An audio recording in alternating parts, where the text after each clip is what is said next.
There's a surge of young men who are lonely and just want a girlfriend. And before I get into the topic, I just want to caveat by saying it is a natural urge that was created by God, right? God did say it is not good for man to be alone, which I will get onto later. But I just wanted to start off by saying that it is a natural urge that has been created by God. But the point that I would want to caveat to the caveats is that young men have been misled. Like, this urge has been perverted, like many things nowadays. A lot of things that have been created by God that were meant to be natural and meant to be good for us have been perverted. And where I'm getting at in this angle is that young men are meant to go on an adventure. If you think back to the guys of the Bible, and you don't even have to go back that far. If you think back to like a century ago, back to like the Crusades, even like entirety of history until the 21st century, men have always grown up to be sent on an adventure, right? There's been a purpose they were supposed to go and achieve, and that was what their life was aimed towards. And when you got married and you had a girlfriend or whatever it was, like, she'd be joining you on your adventure. And I learned this concept. It's not a new concept. You've all heard it in some shape or form before, whether it's from like Red Bull content or whatever it is. Um, but yeah, don't listen to Red Bull content. Just as another caveat. But I was reading this book called Wild at Heart, and it's basically a book about biblical masculinity. And yeah, it is that biblical masculinity. And one of the chapters that was very important was where he said, young men are supposed to be chasing an adventure, and then the girl comes and joins them on the adventure. But the issue is that young men have made having the girlfriend the adventure, which is a very big problem, right? Because if you make her the adventure, once you're like with her, then what, right? And just to take the topic back to biblical masculinity, right? You're meant to be chasing, like, God is supposed to be your number one priority. There's no two ways about that, right? And the issue with young men nowadays is obviously like we have made like a love our God, right? Like, we've put it above, like the possibility of a relationship. If you're really just honest with yourself, I know it's not something. If you're at a certain level, like within your Christian journey, like there's certain places where like you wouldn't want to like say that, but if you're to be honest with yourself and just lay yourself forth, like, what it says in the Bible where God says, they worship me with their lips but not with their actions. But it's something you have to do for yourself and be like, okay, like, I want to want God more than everything else, but what I actually chase, like, if you were to lay down, like, I'm an audit, like you say, if you're to do an audit right now, love is your God. Like, it is number one. It's above God. Like, if God was to come to you right now and say you're called to go and fulfill this purpose, go to China and go minister to people for the rest of your life, and I'm calling you to be single. Which, again, as I'm saying, I'm not saying that like most of us are not called to be single. That's a very separate thing and meant for specific people. Most people watching this video are probably not going to be called to be single. But let's say you were. Let's say God called you to go to China, go and minister to people there, right? Go revive Christianity there, but you're going to be single for the rest of your life. For a lot of young men watching this right now, like, okay, difficulty is not a problem. Like, you can still find something difficult and still go and do it, but there are a lot of guys who wouldn't do it. And I think that there just shows the substance, right, of where your significance and security is placed. And I want to caveat this point, or not caveat, I want to add on to this point with the story from the Bible, the story of Abraham and Isaac, right? What was the the point of that story? What was the lesson in that story, right? The lesson was, well, let me start by going through the story, right? So Abraham had, he'd wanted a son for so long and he waited so very long for that son. And God finally delivered because Abraham was faithful, right? He finally delivered and he gave him his son, right? And Abraham loved his son like nothing else. Like, he loves that son. And God one day woke up and he's like, well, not one day woke up, he's planned, right? He's the author of tomorrow. Like, he knows everything. But like, God was like, okay, Abraham, go sacrifice Isaac for me. You love Isaac so much. Like, you love him with all your heart. I want to see where your faith is placed. I want to see where your significance and security is placed. Before, you were very faithful. You put all of your trust in me. And I delivered, right? Like, I gave you your son that you wanted. But now that you got your son, you've gotten what you've wanted. I can see you really love him. And there's nothing wrong with that. But I just want to see, I want to test your faith. I want to see, you're going to put him above me or not. And the moral of the story there is that we cannot put our significance and our security in anything else other than God, because everything else can be taken away from you. Literally everything else. Your health, your wealth, your friendships, anything you want, your knowledge, everything can be taken away from you except for God. And that is the moral of the story. And Abraham was going to go and do it. He was going to go and sacrifice Isaac. It was very hard. It was a very hard decision, I can imagine. Of course it was, right? But again, the lesson in that is do not put the gift above the giver. Isaac was a gift from God, right? But because you've gotten the gift you wanted so bad, now God is testing you and be like, give me back that gift, right? Let's see if you really trust me. Or if you really trusted me until I gave you the gift, and now you're holding on to it so tightly because you put all your significance and security in that. And that's what a lot of young men are doing with love nowadays, right? And I think when you frame it that way, it really changes your perspective, right? Because it's like, okay, step number one is to admit I've been in a position where I've put love above God. Like I've chased God. I've not chased God more than I've chased love more than I've chased God. And God is like, okay, like you're not ready right now. If I was to give you what you wanted right now, you'd forget about me, right? You would put love above me because you've made love your God. And God is like, relax, just chill a little bit, right? Rejig your priorities. I'm the number one, right? You put all your trust and significance in me, right? Seek ye first the kingdom of God, and all these things shall be added to you, right? That's what that verse means. And we all know what it means, but really putting it into perspective changes the game. I want to ask you a question. I really want you to be honest with yourself. Have you been making love your God? I know in the past I definitely have. And I say when I say the past, I literally mean like 2 months ago. Like I was something I'm learning in real time, right? I have for sure. I can definitely say that. Like, I've been in a position where like I've wanted some. You've had. I think the best way is like you've had a much more of a burning desire for love than you have for God. Simple as that. And when you first accept that, then it's much easier to be like, okay, God, I know that that is not right, and I'm willing to listen to you. I'm really willing to lay things down for you because, again, we know that, like logically, we know that the lesson in Abraham and Isaac's story is that yeah, you can't put your significance and security in anything else but God, right? Because God is number one. And the reason I feel like it's important to bring up this in this context is that one thing I was struggling with a lot was struggling to understand why God was like withholding love from me, right? Put it that way. I'm struggling to understand like why. Why is he doing this? And then because in my head I was like, I'm a decent guy. Like I'm a good Christian guy. I've not done anything wrong. I'm moving forward in life. Like I don't see why I can't have it, right? And again, we'll get into like the purity discussion later. But like I was like I'm pure. Like I haven't done anything, right? Like why won't you give me love, right? Why are you withholding it from me? And then I was talking to a friend, and basically at the end of that, I kind of just realized that, like, yeah, I have been putting a love above God, and God is like, no, no, no, no, your priorities need to be rejigged because He can give you that, but then if He gives it to you, think of the story of Solomon, right? When God was like, I do not want you marrying the foreign women, right? I don't want you marrying pagan wives because it will turn you to the pagan gods, right?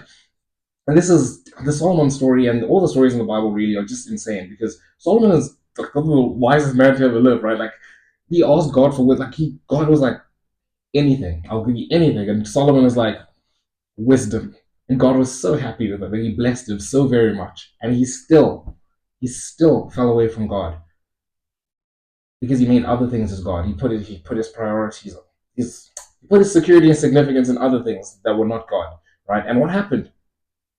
His heart got turned away from God. David, speaking about the whole adventure thing, how men should be chasing the adventure. You should be, and when I say the adventure, I'm going to get into it now. It's going to be your purpose in God's kingdom because you should be following God. God should be your number one priority no matter what.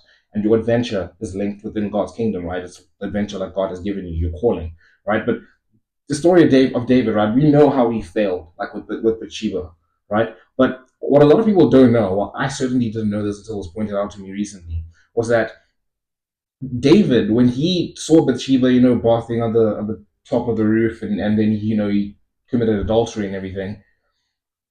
All the other kings were at war. He was supposed to be at war, and for whatever reason, David was like, "No, I'm going to stay at home." I mean, I don't know. I don't know if it's in I've heard this from a pastor, like he was supposed to be at war. I didn't read like everything, right? So I don't know like the very details for why he didn't go to war, but he was supposed to be at war. And from what I heard, there was no explanation for why he didn't go to war. He just chose not to, right? And what happened? He was off his purpose. His focus was taken off of God. He got out. He got up that one morning. He looked outside and he saw Bathsheba bathing, and he was like, "Bring it to me." That's what happens when you take your focus off of God. So you cannot make love your God. Let's put it that way. The number one thing should be making God your priority. Now, exciting part, right? I think once you start like rejigging, okay, I'm making God my priority. I think that's a mentality shift that has to be made, right? Once you do that, it's like, okay, cool. What does that look like practically? Right now, obviously, I've spoken about this in many other videos, and you would know, like as you go on your journey with God. But you need to read your Bible, you need to pray to God, and you need to seek His heart. Right, you need to seek His heart and become like a little child, as Jesus said. Right, like you need to be pure in heart and just ask for God to make your heart pure and to provide clarity in your life. But now I want to speak about purpose, right? And in this case, like seeking God, you will really want to align your purpose with your purpose in God's kingdom, right? Like it's cool, we watch all these things, the surge of like red pill videos and your Andrew Tates and stuff like 2022, your Hamzas, all these, your Iman Gadzis, all of this, right? Like it's cool, let's go do all these things and make all this money so we can be financially free and like live the life we want to. Like that still is kind of the goal, right? Like you want to like live a life that is free from like the matrix. But that stuff was cool, like being, oh, let me aim at being a millionaire. But genuinely, back to the same lesson. You cannot put your source of security and significance in anything other than God, because everything else can be taken away from you, right? So when you're looking at your purpose in life, you really need to rejig. Now, it might be like somewhat easy for you because you can just like kind of pivot. Like I know for me, it was kind of like, oh, I definitely want to be financially free. I want to, create like an online community, like an online self-improvement community. And then it's like, it's just a caveat to be like, okay, no, let's make it like God focus, right? Let's make it Christian focus. Like bring community to Christian men. Like that's what my calling is, I believe, right? I mean, if God shows me something else, then I'll go that way. But that's easy, right? It's just a pivot, right? But then for other people, you might have something completely different. And again, I think an important thing learning about like linking your purpose with God is just to remember that like, God has put you wherever you are for a reason, right? Like God is the author of tomorrow. He's planned every single one of your steps, right? He knows. And you can glorify God anyway. It's something I spoke about with my friend Darian, right? My co-host, my podcast co-host. Go watch the podcast, by the way. Subscribe. It's called the Jesus Convo Podcast. But we spoke about using your gifts to serve God. And when you talk about gifts, using your gifts to serve God, most people usually just think about, like, I definitely used to think like this at the start of the year, right? It was like, oh, if you have a gift, to serve in the house of God, it's like you're gonna go be a pastor, you're gonna serve on the worship team, you have the gift of prophecy, you're going on a missionary trip, whatever it is. Like it was those things, those like particularly like Christian things, right? And maybe at like a lower level, like you volunteer in the church, right? Like that was another thing. Like for me, it was limited. It was limited to in the house of God. But God called us to go out there and evangelize, right? So God can and will use you in any place, right? And again, my perspective got changed when I was speaking with my one friend from work, right? Because we work in accounting and it's very corporate. And for me, it's kind of always been like separate. Like I've always separated the two. And again, because I feel like my calling is, providing community to like Christian guys online, right? I don't really feel the need to like go into I don't feel the need to go like to work. And again, I will still like if the opportunity provides itself in work, like I will go out there and evangelize. But like for me, it was always separate, compartmentalized. And this friend of mine was like, he feels like his calling is to like merge, like work and Christianity. And he had this really cool idea of like he wanted to do like not like a conference, but like one of those things, like those workshops you go to the church and you really like talk to people, right? And I was like, you know what, that is actually really, really good. Like it's really useful because most people that come to church like, go to work, right? They work. And they have the similar mentality to the one I had where it's compartmentalized. Sunday, church, and then the rest of the week is work, right? And even if you're not a Sunday Christian, even if your heart is like right with God, like it's more than just a Sunday thing. It's still compartmentalized. It's still okay. I'll listen to worship songs in the car. I'll pray to God and read my Bible every day. I'll go to church. I'll go to Connect Group and everything.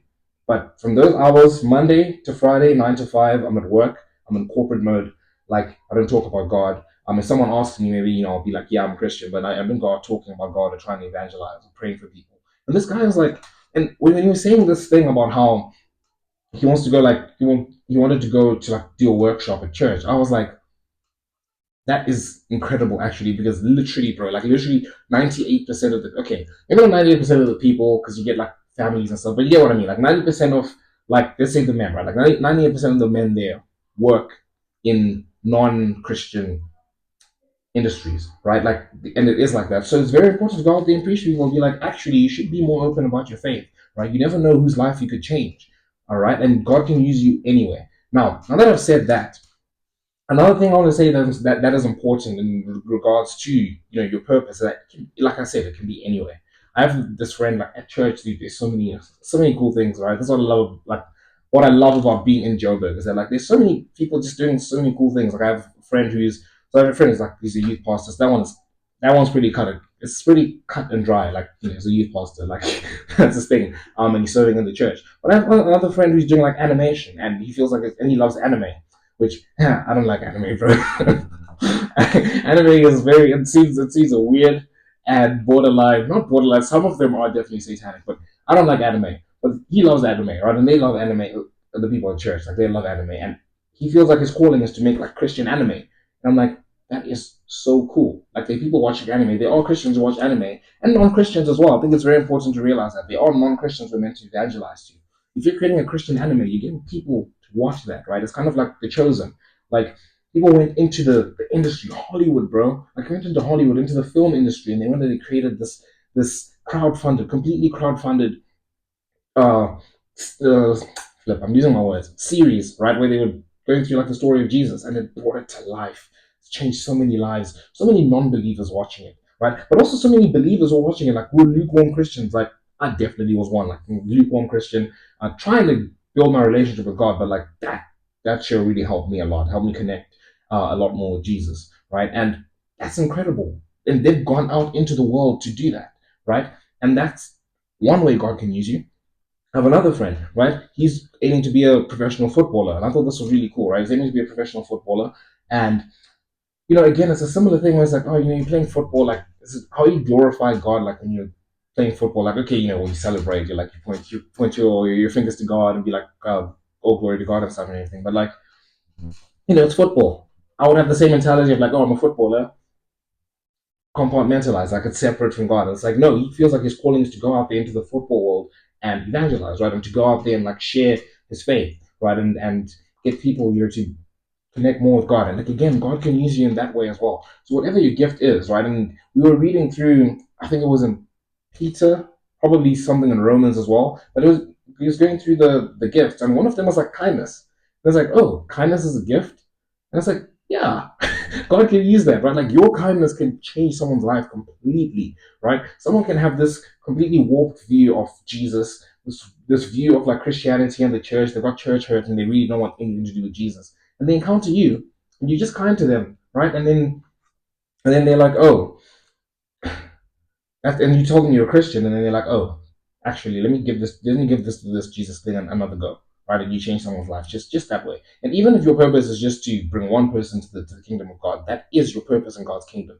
Now, I spent quite a long time like going through the whole thing of like your purpose in God's kingdom, but I think it's very very important, right? Like you're putting God number one in your life. You also need a purpose, right? Like I said earlier on, like young men do need like an adventure, and that adventure needs to be linked in God's kingdom. Like you need to talk to God, like what is my purpose in your kingdom? And then when you merge those two, right? Like then um once you do that, your path becomes more clear, especially when you seek God completely. And I think another important point that I learned was that I was listening to this sermon by Voddie Burkham, right, called something about like biblical masculinity or a biblical man, something like that, right? And it was a video that was recommended to me by my friend, right, Christian friend as well. We were talking about this as well, about that the whole, like girlfriend thing, and he recommended the video to me, and I watched it. It was incredible, incredible. Voddie Burkham is incredible. He spoke about one of the things I took down, like I'll remember that for a long time, is you must be committed to God honoring labor, right? Like God is not like a lazy man. Like there's so many verses, you cannot be lazy, but like you must commit to God honoring labor. And I think once you change it that way, when you reframe it, it's like, everything you do, right? Like, again, everything you have has been given to you by God, right? And an important thing to realize is that your purpose in God's kingdom, whatever it is very important. It is not a responsibility to be taken lightly. You cannot just, oh, that's my purpose. Today I kind of feel like doing it. Today I kind of don't. It's like, bro, you're working in God's kingdom, the Almighty God's kingdom. He's given you a job, right? Like, even if it's something as simple, it's so simple. Like, think of Adam, right? When he was in the garden, God was like, I need man to tend to this garden. And that was Adam's job. That was his job. And it's like, bro, God has literally said, this is a job I've made specifically for you. It's like, you can't take that lightly. It's a big thing, right? And once you start looking at it that way, everything in your life should be focused and funneled towards fulfilling that purpose in God's kingdom, right? I want you to think of like athletes. Like an athlete I like to think of a lot as like Cristiano Ronaldo, because he's definitely like he's a picture of like incredible like mentality and like molding himself into like the man he wants to be, like into the player he wants to be. Everything in his life was focused, still is focused towards making himself the best player in the world. You know, there's a little guy called Messi, so he kind of failed at that, but like that's beside the point. He everything in his life was focused towards making himself the best player in the world, right? Everything. Like I remember listening to this video where he was speaking about how when Ronaldo came to like the Premier League, he was training with ankle weights, right? He wanted to be faster at dribbling, so he was training with ankle weights, right? So that when he was playing in a match, he wouldn't have the weights and his feet would be faster. He'd do the step overs much faster. And became one of the best dribblers that the Premier League has ever seen, right? Then you learn quickly, oh, I'm not really good at like scoring goals. Like my finishing is bad. What did you do? Like literally that summer, he was on it every day, and he started focusing like into the next season. He was focusing on making sure he was shooting with his left foot, his right foot, and headers. What happened? He became one of the greatest goal scorers of all time. Now, what is the point of me like bringing that up? Everything in his life was focused towards creating himself to the best player in the world. And when he learned like a deficiency in his game, he immediately like worked on that because it was very important for him. His goal was to be the best player in the world, and nothing will take him off that path. The same mentality is applied towards your purpose in God's kingdom, because again, that's not a responsibility to be taken lightly. That is your purpose. It is literally your North Star. Like God is your North Star, and the job He's given you to do in this world cannot be taken lightly. And we only have a short period to do it. You don't know when you're going to die, and even if you don't die like early, and you die like in your 80s or whatever, it's still a short time. Like life can get away from you very quickly. So you need to go out there and make sure that everything in your life is aligned towards that purpose. Now, the topic we're speaking about now is obviously the whole thing of like feeling lonely and having a girlfriend. And I think I spent like a good chunk of this video reframing that to be like, no, do not make the girl your adventure. Do not make getting the future wife your adventure. Do not make love your God, right? You should focus on God. You should focus on Yahweh, El Shaddai. You should focus on the King of Kings, right? Like you should focus on Him. He's the one who your source of significance and security should come from, right? Nothing else, because everything else can be taken away from you. So once you do that, the frame changes, right? You're not so focused so much on love now. Now, I said earlier on, like I literally started the video by saying it is a natural feeling to have, and it's a good desire that was given to God, right? I spoke earlier about Adam and how his purpose in the garden was to tend to the garden, right? But God also said, it is not good for man to be alone. Now, what is the difference between you and Adam? The difference between you and Adam, when God said to Adam, it is not good for man to be alone, is that Adam was working on his purpose. He was working on his purpose. And then he was like, it is not good for man to be alone. And he brought him a helper, right? But he was already on his purpose. And then when Eve came, she was helping him with his purpose, right? Because when you get married, like the two become one. You guys move in one direction. And that's the same thing you need to be, the same mentality you need to be applying to your life, right? You need to be focused on your purpose, and having a wife like that, again, that is a very significant part of that. As I said early on, it is a desire that was made by God, and it is something that was created by God, because He said it's not good for man to be alone. Like we're meant to have companions, and it is a good desire. It just needs to be rejigged. Stop putting it above God. Stop, right? Stop, bro. Put God first, right? He's your North Star, right? Your purpose, right? In God's kingdom, you focus on that because that helps you. That helps you stay focused on God. Okay? Your wife, your future wife is a very, very important part of that, because literally when you get married, like the two become one. You're literally going to be one like together, right? So that's definitely very important. So I spoke earlier on about the importance of aligning everything to your purpose. The woman you pick to be your future wife should also be aligned to that purpose. right? So that, and I mentioned earlier again as well, your responsibility in God's kingdom is not a responsibility to be taken lightly. And if the woman you pick to be your future wife is an integral part of your walk with God and you fulfilling your purpose with God, that means you take that responsibility seriously as well, right? You don't just pick like any woman. Like, and I know as Christians, we're not looking at like, I'm hoping you're not looking at like degenerate women. You're not looking at unbiblical, non-believers. Sorry, the word got away from me. You're not looking at like non-believers, right? Like that should be out of the question, right? I spoke about Solomon and how he fell away from God, right? We definitely should not be looking at that. That's easy, right? That is easy. But a difficult thing that a lot of young guys have, especially like guys in like this period where it's like you feel lonely and you just want a girlfriend, right? Is that you go to like a church and you see when people even go to a church, right? But you meet a girl and she's like, "Oh, I'm Christian," right? And then the conversations are good and she likes you, and it's like, "Oh, that's the woman for me." No, no. If you're so focused on your purpose, right? If you're so focused on your purpose in God's kingdom, and as I said, picking a future wife is very important. You're not just looking to marry like any girl you like that likes you back, that's Christian, and like the vibes are good. That's not enough, right? That is not enough. The standards that you should have for yourself in God's kingdom, right? The standards you should have, as I said, your purpose in God's kingdom is literally the highest thing. Like it's the highest thing, right? Because you want to please God, and you cannot mess that up in any form. And when you pick like the woman to be your wife, you need to make sure you don't just pick any girl. You pick the man like God. Don't pick a man, please. You pick the woman God has picked out to be your future wife. And when you're looking for the woman that God has picked to be your future wife, there's specific characteristics you look for. Now, I kind of went through a checklist that I can kind of give you. Like, obviously, you can look through your own checklist. It's your walk with God, and you would know, right? But I'll say the first thing is certainly, you cannot be unequally yoked. That is not like that's non-negotiable, right? It's not enough to just be Christian. Like, she needs to be a woman of God, a woman after God's own heart. Like, she needs to be chasing after God because you're a man who's chasing after God's own heart, right? And you're focused on your purpose in God's kingdom, right? She needs to be focused on God as well, right? Like she needs to be focused on her purpose in God's kingdom. And again, if she is the woman that's meant to be your future wife, like because the two become one, you need to be able to move in one direction. If she doesn't know like her calling in God's kingdom or she's not focused on God at all, like how on earth are you guys ever gonna like how are you gonna be able to analyze and be like, okay, cool, like we can actually move in one direction together when we get married? Right? How are you gonna be like, oh actually join me on my adventure like in God's kingdom? Right? How are you gonna be able to make that discernment if she's not a woman who's chasing after God's own heart and you don't know like she doesn't know like what her calling is in God's kingdom or she's not searching for that, right? That's one thing, and that's immediately that cuts off so much, right? The standard is immediately higher. I forgot the next point. There's so many, dude, there's so many, but that's one big thing you should be looking at, right?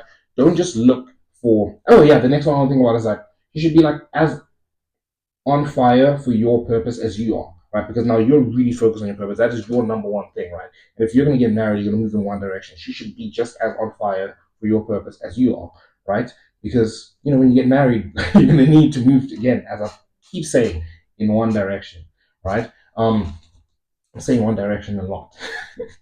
But yeah, that is a very important thing. And when you're picking your future wife, it is very important that you don't just look at like, oh, it's a girl who likes me that I like, that's also Christian, No, you're picking your future wife. You're picking the woman has picked out for you. And this is another important thing when you're waiting, right? Is that like God has an incredible woman picked for you, has the perfect woman picked for you, right? And while you're waiting, you must make sure that because she's like been picked to be like the perfect woman for you, you need to make sure you're training yourself to be like the perfect man for her.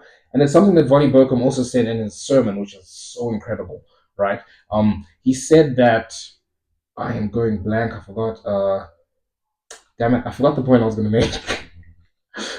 Yeah, you should be moving in one direction, as I've said so many times. But yeah, I really lost my train of thought there. Yes, okay. Another point I want to make, right, is that there was something my friend told me when I was speaking to him. Now, my friend that's like a youth pastor. I was really struggling. I was feeling really lonely, and I was like, okay, let me speak to him. Like I've got so many things to speak to him about. And the one thing he told me was he gave this video game and like cookies analogy, where there's this kid, right? He'd come home every day and his mom would bake cookies, and every day he would sit there and stare and watch them bake. and it would take so long, and it was so tedious, it was so gruesome, and he was like, yeah, I just want them to come now, right? And one day he decided, you know what, let me go play video games while I wait. Or let me go to my room and play video games. And what he realized was that he spent so much time like on his video games. When by the time the cookies were done, he was like, oh, cool, right? And there were even days where he'd forget that the cookies were done, and he'd come back later and be like, oh, nice. And it's like it's the same thing with you, right? While you wait for your wife, you should be so focused on your purpose that it doesn't feel like, oh, I'm waiting so long, because you're focused on God, right? And then when the wife comes in your path, you're like, I mean, you've done the work. Like you're close enough to God that you can make that discernment to be like, oh, this is the woman God has for me, right? Like, and then you're like, okay, cool, right? But it should be like oh, by the way, it shouldn't be like my North Star is finding my wife. That cannot be it, right? And yeah, I remember the point I was gonna make. um, while you're waiting, right? So God has prepared this your perfect like wife for you, right? You need to be the perfect husband for her. And what Roddy Burkham was saying was that there's a lot of talk of like, oh, like people are like, oh, what if like you're called to be single or whatever it is, and he was saying that like you should spend your whole life basically preparing to be a good wife or be a good husband, right? He said he's raising his kids that way he's preparing them to be good, biblical, godly husbands and wives, right? And he said you cannot go wrong with that, because even if that person is called to be single, what does a godly husband have? What does a godly husband not have that like a godly single person would have, right? Like if you're a godly like husband or a godly wife, like you're just gonna be a godly person in general. So you literally can't go wrong with that. So that's what you should be aiming at, becoming a biblical man, right? You should be aiming at that. But yeah, the next point I wanted to speak about that I learned was so incredible, right? It was Paul, right? The apostle Paul. He wrote like almost 2/3 of the New Testament, which is insane. Like it's incredible, right? Like Paul's teachings are incredible. But what a lot of people probably don't know, if you don't know too much about like the history of like the Bible and stuff, is that like Paul was on the road to Rome. Like he had somewhere he was going. He had something he really wanted to go to Rome and like preach there, right? But then he got put in prison, and while he was in Athens, right? He was in a divine delay. Like God was like, yeah, I know you want to go to Rome, but like, just wait. Okay, I'm gonna put you in Athens. You're gonna be in a prison for a while, right? That's frustrating. I know that would frustrate me. Like it would definitely frustrate anyone, right? Like you're on your way somewhere and it's like, now you have to wait, and you don't know if you're ever gonna get there, right? What did Paul do? While he was in that prison, he wrote nearly 2/3 of the New Testament. Can you imagine the Bible without Paul's teachings, bro? Like those teachings are so incredible. And the thing is, Paul probably would not have been able to write such profound teachings if he was out on the street, in the streets of Rome, busy preaching and stuff, right? He wouldn't have been able to do that because he wouldn't have had time to just sit down and think and really like think through everything he's learned and stuff. And it's like that's a divine delay right there, and you need to learn to be productive in your divine delay. While you're waiting for something, while you're waiting for something for God to provide, like something, be an obedient and faithful servant, right? Like still seek his wisdom and seek like what he wants from you, right? And go out there and do stuff. Like, can you imagine the Bible without Paul's teachings? Like, yes, Paul wanted to go to Rome and preach to all the Romans, but he did so much more, right? God used him so much more, right? In Athens, in that prison, right, where he wrote 2/3 of the New Testament, right? We're speaking about his teachings today. Like, he's preached to more people than he ever could have dreamed of preaching to in Rome. And it's just that, just having a good attitude, right? Being a good and faithful servant. Yeah, and yeah, I want to speak about two more things, right? The first thing was that it was in Vonnie Burkham's sermon again, right? We were speaking about like there's so much of this, oh, I want to get married, like this view of marriage and everything that people are just always chasing. But it's like it's not about the love you guys have for each other, like when you're in the honeymoon period. It's about what happens after that honeymoon period when you have to choose to love her, right? Like you have to choose to do it, right? We all think about like the honeymoon period, and that's what we always think. Oh, can't we get a girlfriend? Can't we get married? Like, oh, it's gonna be so lovely and stuff. But it's like the honeymoon period is gonna end, and there are gonna be periods where you need to choose to love her. And that's where, again, going back to the whole everything needs to align to your purpose thing, is that when you pick the right woman who's like your future wife, right? Because the characteristics that are in her, like God has picked her for you, it's not going to be difficult to choose to love her, because you've picked her off like the correct parameters. I don't know if it's parameters or barometers. I don't know the difference between those two words, but yeah, if you've picked her on the correct parameters, right, the correct characteristics. Choosing to love her will not be as hard as if you choose her because if you chose her because she was pretty and the vibes are good, like the conversation flowed and everything. It's like, what happens when the conversation isn't flowing? What happens when what is the same Proverbs 31? Charm is deceptive, beauty fades, but a woman who delights in herself in the Lord is to be praised, or something like that, right? It's like, yeah, charm fades. Charm is deceptive, beauty fades, right? It's like, what happens like now when you're left with like just the person, right? That's where you will really feel the pain, right? And if you don't pick the right woman, if you don't pick the woman that God has for you, you just pick off your own accord, off your own desires, right? So that's why it's very important to do that. And the last conversation I want to have is the conversation of purity, which I think I've made a video on this before, and there are many videos on this. Not many, but there are videos on this, and I don't think it's spoken about enough, right? We always speak about like, like save yourself a marriage. Everyone knows that you save yourself a marriage. Some people haven't, some people have, but like even the people that have, like, there's still this culture of like, yeah, you definitely have to save yourself a marriage. And I shouldn't have said culture. It is biblical, like you should save yourself a marriage, right? But the concept of purity has kind of been warped, right? And again, it's where us as humans, we keep missing the teaching of God. We keep listening. Like, that's what Jesus came to preach. He came to preach to the Jews. He's like, you guys have missed the point of the law. You've missed the point of the law of Moses, right? You've missed the law of God's commandments that He sent to you, right? You're so focused on tradition, you've missed what God is actually looking at, which is the heart, right? And that's why Jesus came and said, love your neighbor as yourself, right? You've heard that the law says that, if you murder someone, you should stone them, you should get revenge or whatever. But I say to you, if you have anger towards a brother, you've already committed murder in your, well, not committed murder in your heart, but you've also sinned. You've sinned against him, right? And you've heard that you should not commit adultery. But I say, if you look at a woman with lust, you've already committed adultery with her in your heart, right? It's like, again, Jesus came to preach the concept of love, the concept of looking at the heart, right? And he basically condensed like the Ten Commandments down to like two, right? Love God with all your heart and love your neighbor as much as yourself, right? It's all about love. And people misconstrue that. They're like, oh no, so the Ten Commandments are useless. No, no, no, no, no. Jesus coming was a fulfillment of the Ten Commandments, right? Because if you love Jesus with all your heart, and if you love your neighbor just as much as yourself, right, you will not sleep with your neighbor's wife, right? So you're not commit adultery, you're not murder, right? You don't murder him, you're not steal from him, you don't do any of those things, right? And that's what, like, the point of it is, like, God looks at the heart. Now, coming back to this, like waiting for marriage thing, is that it's important to wait for marriage, like you should, but again, you shouldn't be so focused on the law that you miss like what God is trying to preach there. It's a concept of purity, like completely. Like Jesus said, if you look at a woman with lust, you've already committed adultery with her in your heart, right? It is important to make sure that you're not just pure in terms of like, oh, I haven't had sex before marriage, so I'm pure. But you watch porn like every day for like the last 10 years. Like, oh, here's the purity in that, right? Oh, or maybe it's not porn, like, but still you covet, right? You covet people, or you covet women, right? Like, you do that. Like, the purity is in the heart.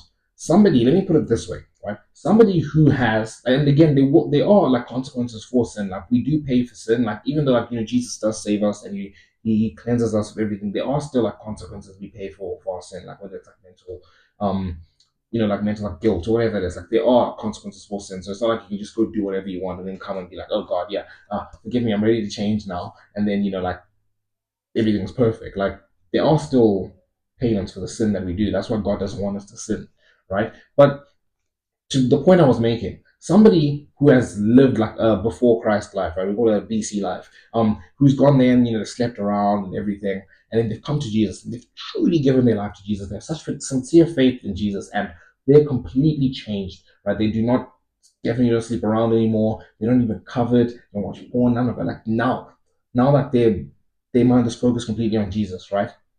That person is more pure than somebody who's been Christian their whole life.